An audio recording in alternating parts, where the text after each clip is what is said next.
आम्ही धुळे जिल्ह्यामधून संपूर्ण युवा व युवती सर्व मुख्यमंत्री योजनेअंतर्गत महाराष्ट्रातील 1,19,000 तरुणांच्या वतीने आमच्या शासनाकडे एकच मागणी आहेत. आमची मुदत वाढवून मिळावी, तसेच आम्हाला परमानंट करण्यात यावं.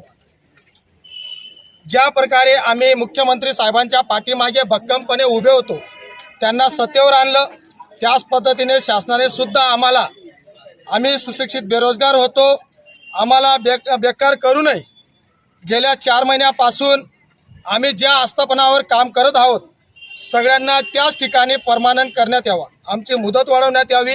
आम्हाला 25 ते 30,000 मानधनसुद्धा वाढवून देण्यात यावं. एवढंच नसून शासकीय ज्या नियम असतील, जे परमानंट लोक आहेत, त्यांच्यासारखं अटी आम्हालासुद्धा देण्यात यावं.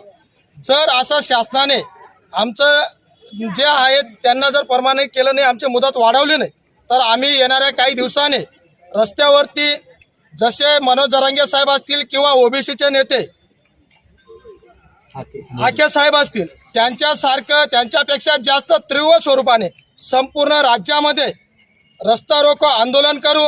जर असं सुद्धा नाही झालं तर मी स्वतः अभिलाल देवरे आदर्श मल्हार सेनेच्या माध्यमातून आणि संपूर्ण 1,19,000 मुख्यमंत्री बंधू आणि भगिनींच्या वतीने आमरण उपोषण करेल, हे शासनाला जाहीर करतो. आमच्या मागण्या पूर्ण करा.